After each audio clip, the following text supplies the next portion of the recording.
This man heard the audible voice of God. Cet homme a entendu la voix audible de Dieu qui a changé son destin pour toujours. À tout de suite sur cette édition de It's Supernatural. Hello. Bonjour, C30 ici, votre journaliste d'investigation. Mon invité dit qu'il prenait une douche lorsqu'il a entendu la voix audible de Dieu qui a si dramatiquement changé son destin. Dites-moi comment était votre vie avant cela. Randy, tell me what your life was like before that. Bien, avant que j'entende la voix de Dieu et avant même de connaître Dieu, j'étais juste dans les normes mondaines. Je me débrouillais très bien. Tous mes amis pensaient que j'avais réussi dans mon entreprise. J'avais une femme, 2 enfants, une belle maison, une vie confortable, tout allait bien. Thing was good. But let's Enlevons la façade. Que se passait-il vraiment à l'intérieur de vous? Real. Vraiment, j'avais un trou en moi que je n'arrivais pas à satisfaire. J'ai pensé que c'était une folie du Moyen-Âge. J'avais eu une liaison avec ma femme plusieurs mois avant tout ce qui s'est passé dans ma vie et j'étais arrivé à un point où je sentais vraiment que ce business, ma femme, mes enfants, ce n'était pas la peine. Avez-vous essayé la drogue? Oui, j'ai pris de la drogue. Je fumais 3 paquets de cigarettes par jour. J'ai consommé de l'herbe tous les jours. Ce genre de choses, de l'alcool. Je restais éveillé et je regardais la télé toute la nuit. Je regardais le football du jeudi au mardi. Donc, dans l'ensemble, ma vie était plutôt un gâchis.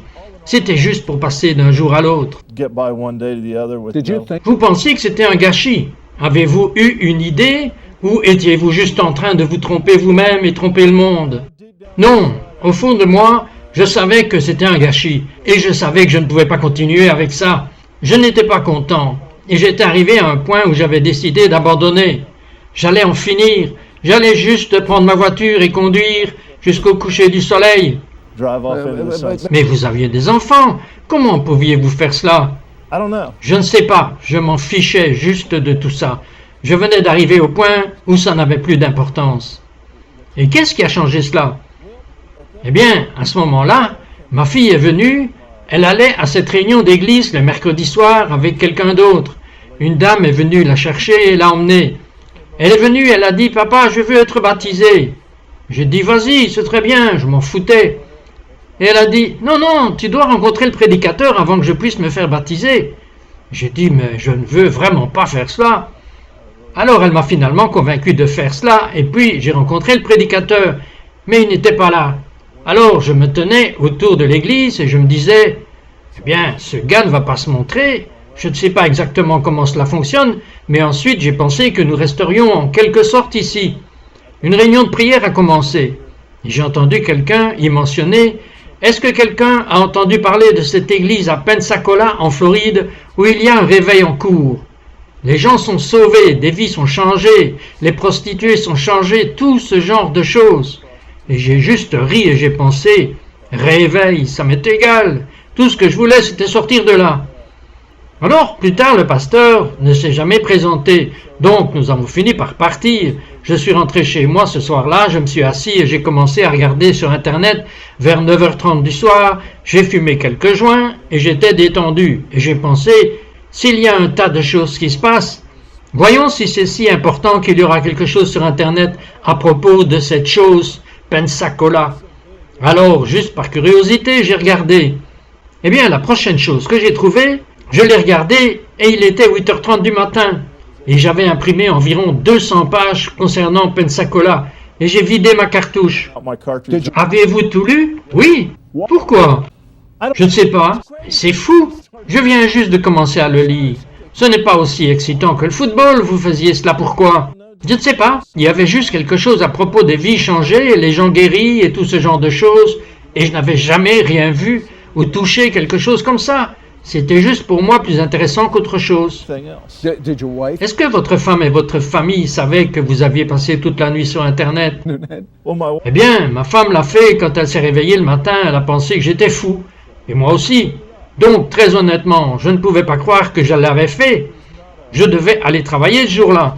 Je vivais à San Antonio, au Texas. J'ai dû conduire environ 1 heure au nord jusqu'à Austin, Texas.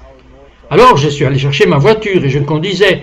Et j'ai vu cette petite église baptiste Alors que je suis passé en voiture sur la colline et je me souviens de l'avoir regardé en disant « Dieu, ça ne m'intéresse pas ce que tu fais à Pensacola, en Floride. Je ne vais même pas conduire 5 miles vers cette petite église baptiste pour venir te voir. Je ne vais certainement pas aller à Pensacola, en Floride. » C'était assez nerveux. Eh bien, j'étais à ce moment de ma vie où je m'en fichais vraiment, et je viens de dire à Dieu que je ne suis pas intéressé dans ce qu'il fait. Je m'en fous. Et à peu près à cette époque, tout droit sorti du tableau de bord de ma camionnette, est venu un signe qui est venu tout de suite devant mes yeux, sur lesquels il était écrit Pensacola. Quel genre de signe? Eh bien, c'était à peu près de la taille d'un billet d'$1, un peu plus gros. Il est venu et a bloqué mes yeux. Il était écrit Pensacola dessus. Et je ne pouvais pas, je roulais à 80 miles à l'heure sur l'autoroute. I'm doing 80 miles an hour down Et cela a-t-il obstrué votre vision? Oui, je ne pouvais pas voir. Vous parlez d'attirer votre attention. Eh bien, je pensais que j'allais mourir en conduisant sur l'autoroute aux heures de pointe. Yeah, you might. Cela devait être juste votre imagination. Vous étiez fatigué. Vous n'aviez pas dormi cette nuit-là. Donc, So, That- c'était ma pensée immédiate. J'ai dit, ok, j'y vais. Et le signe a disparu. Pourquoi avez-vous dit que vous iriez? Je ne sais pas. Vous ne vouliez pas y aller? Je sais, mais ça vient juste d'arriver. J'essayais d'enlever ce signe de mon visage. J'ai dit, j'y vais. Et le signe a disparu. Et puis j'ai immédiatement pensé, c'est ce qui se produit lorsque tu restes éveillé et que tu vas sur Internet toute la nuit. J'ai juste brûlé mes yeux sur l'ordinateur toute la nuit avec ce truc de Pensacola. Mais un peu plus tard, le lendemain, je me suis dit, je vais tester cette chose une fois de plus. Et j'ai dit, Dieu, je me fiche de ce que tu fais à Pensacola, je n'irai pas là-bas. Et ce signe est revenu et a bloqué ma vision une seconde fois. Immédiatement, j'ai su quoi faire pour le faire s'en aller. J'ai dit, ok, j'y vais. Et le signe est parti. Disiez-vous la vérité? Oui, je suis rentré chez moi, j'ai regardé ma femme et j'ai dit, j'ai besoin d'un billet d'avion pour Pensacola en Floride. Et qu'en a-t-elle pensé? Elle a dit, pourquoi faire? J'ai dit, je ne sais pas. J'ai vu ce signe. Et elle pensait que j'avais vu une publicité sur un panneau d'affichage sur l'autoroute qui disait, vous savez, un taux bon marché à Pensacola ou quelque chose comme ça. Elle ne savait pas ce que c'était parce que j'ai toujours été une sorte de gars impulsif. Elle a dit, mais de quoi parles-tu? Et quand je lui en ai dit plus à ce sujet, elle a essentiellement pensé que j'étais fou. Elle m'a regardé et m'a dit, tu ne peux pas aller à 700 miles à Pensacola, en Floride, sans raison valable. Tu n'as jamais fait ça de ta vie. J'ai dit, eh bien, je vais essayer. Alors je suis monté dans ma voiture avec quelques autres gars que je connaissais pour aller voir de quoi il s'agissait. Nous sommes allés à Pensacola et comprenez que je n'avais pas été dans une église que de temps en temps, dans quelques églises ici et là. Ce n'était pas votre truc. Non, non, je ne suis pas un grand pratiquant des églises. C'était donc en décembre. Nous nous sommes présentés devant l'église vers 2 heures de l'après-midi et le service commençait à 7 heures du soir. Et il y avait déjà 500 à 1000 personnes debout en ligne là-bas. Faire la queue devant une église? Debout devant l'église, en ligne. Pourquoi étaient-ils tous là? Pourquoi voulaient-ils y entrer? How? Je ne sais pas, sans doute pour la même raison. Je suppose qu'ils avaient aussi vu des signes, je ne sais pas. Tout ce que je sais, c'est que j'étais très mal à l'aise. Et je suis resté là pendant environ 5 heures, et puis je suis entré dans l'église. Et il y avait un siège juste sur la 2e rangée. Second row. Comment est-ce possible? Eh bien, je ne sais pas, j'étais à l'arrière de la ligne, mais d'une manière ou d'une autre, il se trouve qu'il y avait 3 sièges pour nous, tous, ici, dans la 2e rangée, juste sur le devant de l'église. The church. So, Qu'avez-vous pensé de ce que vous avez vu? well, at first, Eh bien, au début, je suis entré et j'ai vu les gens, vous savez, secouant la tête, et j'ai pensé qu'ils étaient peut-être là pour être guéris, je ne sais pas. healed. I don't know. You know, what, Je vais vous le dire. Il y a des choses assez étranges et nous allons découvrir cela. Mais la chose la plus étrange de toutes, c'est quand le feu l'a frappé. Oui, vous m'avez bien entendu, le feu l'a atteint. Nous reviendrons tout de suite après ceci. after this.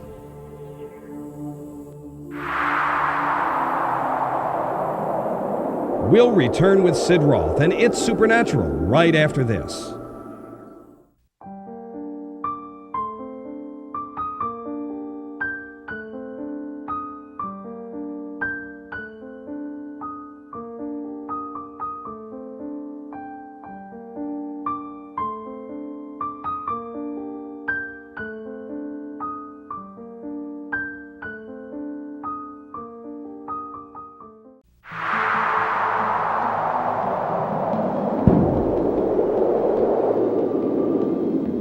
Hello. Bonjour, Citrode, votre journaliste d'investigation. Je parle avec Randy Kinsel. Cet homme, son mariage était un gâchis. Ça a l'air bien de l'extérieur, mais il savait que c'était mauvais. Il était dans la drogue. Ses affaires marchaient bien. Et un signe surnaturel, je veux dire comme une planche, presque comme une écriture surnaturelle, est venu devant lui, bloquant sa vue alors qu'il conduisait sa voiture. Il ne peut même pas voir jusqu'à ce qu'il accepte d'aller dans une église à Pensacola, Floride, Brownsville, les Assemblées de Dieu. Il part. Il a fait la queue 5 heures juste pour avoir un siège. Des milliers de personnes comme lui font la queue pour entrer dans cette ville. Surnaturellement, il est au 2e rang. Dites-moi, Randy, ce que vous avez vu de vos yeux, c'était différent? Different. Eh bien, j'ai vu toutes sortes de choses que je n'avais jamais vues auparavant. N'étant pas quelqu'un qui n'était même jamais vraiment allé à l'église, et même dans les églises où j'étais allé, je n'avais jamais vu quelque chose comme ça. Je ne savais pas à quoi m'attendre, et je n'y suis pas allé avec des attentes, je savais juste que je devais être là. Et juste à la minute où la louange et l'adoration ont commencé, ils ont commencé à jouer de la musique, les gens ont commencé à sauter et à lever leurs mains en l'air, et je n'avais jamais été exposé à quelque chose comme ça. Donc pour moi, c'était différent. Étiez-vous mal à l'aise? Oui, un peu. Je pense que oui. J'étais un peu mal à l'aise. Alors, pourquoi êtes-vous de même resté? Je ne sais pas, j'ai continué à vouloir partir, mais je n'ai pas pu. Et puis finalement, je suis arrivé à la partie où, vous savez, ils ont pris une offrande. Puis le pasteur s'est approché, un gars s'est approché pour prêcher, il est monté là, il a commencé à prêcher, et c'était un gars très terre à terre, j'ai vraiment aimé ça. Je n'avais jamais entendu personne prêcher avant comme ça. Mais de temps en temps, c'était comme si ça faisait mal. Il y avait quelque chose qui... Qu'est-ce qui faisait mal? Je ne sais pas, c'était comme s'il me tirait dessus avec une arme à feu dans la poitrine ou quelque chose comme ça. Mais j'ai continué à sentir la douleur me frapper. Et c'était très étrange. Alors il a dit, d'accord, tout le monde bouge sa chaise. J'étais un peu en colère. J'avais parcouru 700 miles et ici je vais perdre ma chaise dans l'église. in the front of the church. So I didn't. Donc je n'ai pas compris. Mais je me suis dit, ok. Alors j'ai bougé ma chaise et j'ai pensé, eh bien c'est le moment où je vais me glisser vers la porte arrière. J'avais été plutôt doué pour faire ça dans ma vie. Je ne savais pas vraiment ce qu'un appel à l'autel était, ou ce qu'ils étaient sur le point de faire. Et alors que je me dirigeais vers la porte, le prédicateur a dit « Monsieur !» Et pour une raison quelconque, j'avais l'impression qu'il me parlait à moi directement. Alors je me suis arrêté, et il m'a dit toutes les choses que je faisais, et qu'il allait m'envoyer à un endroit où je ne voulais pas être, et que, si je voulais le pardon, je devais descendre et me repentir de mes péchés. Je ne savais pas vraiment ce que cela signifiait. Mais je me souviens être resté là. Cela avait du sens. Et plus il disait « Courez, si vous êtes sérieux, vous courez ». Et j'ai couru. J'ai dû m'excuser auprès d'une vieille dame que j'avais presque renversée. Elle était en train de marcher. Over. She was walking. Ça n'a aucun sens pour moi. Pourquoi courriez-vous pour un appel à l'hôtel? Altar call. Je ne sais pas. C'est exactement ce qu'il m'avait dit de faire, alors je l'ai fait. J'ai juste essayé de faire ce que Dieu voulait que je fasse, je suppose. Je ne savais pas ce que je faisais. J'ai couru. Je suis tombé sur mon visage et j'ai pleuré. Et Dieu a fait quelque chose en moi, parce que quand je me suis relevé, j'étais totalement différent. Je me souviens m'être levé et avoir baissé les bras et me pincer la peau et je me suis dit juste, mais qu'est-ce qui se passe?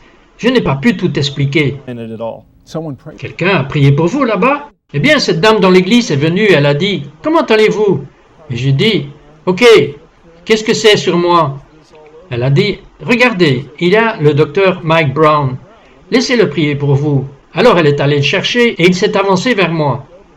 Il a mis sa main sur mon épaule, il a dit, quel est votre nom? J'ai dit, Randy. Il a dit, d'où venez-vous? De San Antonio. Pourquoi êtes-vous ici? Pour tout ce que Dieu a pour moi. Et à la minute où j'ai dit ça, j'ai vu 2 incendies s'illuminer dans chacune des pupilles de ses yeux. Et il a mis sa main sur mon ventre, et après cela, je ne sais pas vraiment ce qui s'est passé. What happened? What? Que s'est-il passé? Que vous est-il arrivé? Je veux dire, vous vous êtes évanoui? Qu'est-il arrivé? Eh bien, je pense que je suis tombé sur le sol, je ne sais pas comment. Quelle est votre taille? 6'4". Vous pesez combien? Environ 280. Est-ce qu'il vous a poussé par terre? Non, non, non. C'est quoi cette histoire d'incendie? Je ne sais pas. Il a posé une main sur mon ventre comme ça et il a dit « Fire !» Et ça m'a fait peur. Cela m'a surpris quand j'ai vu le feu dans ses yeux. Vous avez vu du vrai feu dans ses yeux. 2 flammes allumées dans chacun de ses yeux. Écoutez, je dois aller voir le docteur Michael Brown et voir exactement ce qu'est ce feu. Allons voir le docteur Michael Brown à Brownsville, à Pensacola, en Floride. Je m'intéresse à cet incendie qui a été dans les yeux du docteur Brown. Le meilleur moyen de le savoir est d'aller directement vers le docteur Michael Brown. Michael, quel est ce feu que Randy a vu dans vos yeux? Bien, évidemment, je ne l'ai pas vu. Je n'étais pas au courant. Mais c'est le feu du Saint-Esprit. La Bible dit que Dieu lui-même est un feu consommateur. Et Jésus dit qu'il vient nous baptiser pour nous plonger dans le Saint-Esprit en feu et que nous devrions être en feu pour Dieu. Quand je prie pour les gens, je crie souvent « Fire ». Dieu brûle le péché. Dieu, fire, mets-le en feu, fire. Et nous avons été étonnés de voir que nous prions tous pour les gens. Ce n'est pas moi, mais nous tous. Nous prions pour les gens dans ce réveil et nous voyons des gens liés par l'homosexualité. Ils se lèvent et le désir les a quittés. Une dame est venue. Elle a dit « J'ai 22 ans. Et il y a 1 an, je suis venu à l'une de vos réunions. Elle a dit « J'étais toxicomane depuis 2 ans, buvant depuis 2 ans, sexuellement immoral. La relation avec mes parents était rompue et je fumais des cigarettes. » Et elle a dit « Je suis venu à la réunion, vous avez prié pour moi, vous avez dit le mot « change, change, change ». Vous l'avez dit sur moi et elle est tombée par terre dans la puissance de Dieu. Elle a dit « Je me suis relevé et depuis l'année dernière, je n'ai plus envie d'une cigarette, d'un verre, de la drogue. Mes parents et moi, nous sommes réconciliés. » Et les parents sont venus vers moi avec des larmes dans les yeux et ils m'ont dit « Nous avons une nouvelle fille. » C'est le feu du Saint-Esprit. Voudriez-vous prier pour tous ceux qui veulent recevoir ce feu maintenant? Fire right now. J'aimerais. Père, au nom de Jésus, je prie pour que le feu tombe sur chaque spectateur, que le feu de ton esprit brûle dans leur cœur, que tu enlèves tout ce qui se dresse entre eux et Dieu, que tu brûles l'impureté, que tu brûles la complaisance, que tu brûles le traditionnalisme, que tu brûles la peur de l'homme et que tu les amènes dans un face-à-face avec toi. Et tous ceux qui regardent, qu'ils sachent que tu les as enflammés pour toi, que le feu du Saint-Esprit tombe, le même feu qui tomba quand Élie brillait et consommait les sacrifices. Laisse le feu tomber dans chaque maison de chaque spectateur maintenant, au nom de Yeshua. Amen. Amen. Merci, Dr. Brown.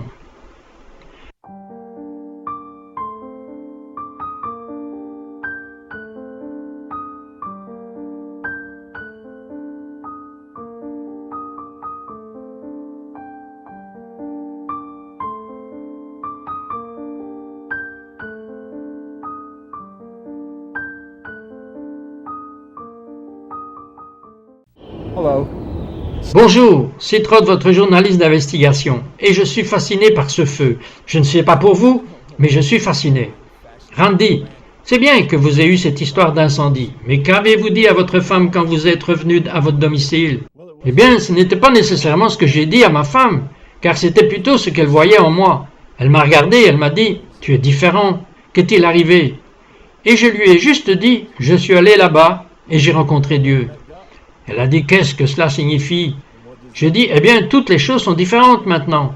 Je ne fume plus, je ne me drogue plus, je ne jure plus, je ne regarde plus la TV. Je veux dire, c'est juste que tous les désirs pour toutes ces choses ont simplement disparu. Just went away. Le football, vous avez joué au football à l'université, c'était important pour vous. Oui, j'ai joué à l'université du Texas, du football universitaire. J'étais un fan de football toute ma vie. C'est juste que je n'avais plus le temps. Je n'ai même pas regardé le Super Bowl cette année-là, ou l'une des séries éliminatoires ou quoi que ce soit. Mais vous prenez une douche, pensant à votre entreprise, et que s'est-il passé? Eh bien, Dieu s'était occupé de moi à propos d'aller à l'école du ministère. Et j'étais un peu en train de me battre avec ça. Un peu parce que je possédais ma propre entreprise. J'avais 39 ans, une femme et 2 enfants. Je prenais une douche et j'ai dit à Dieu, si tu me le confirmes 43 fois, que je suis censé y aller. D'où avez-vous obtenu le 43?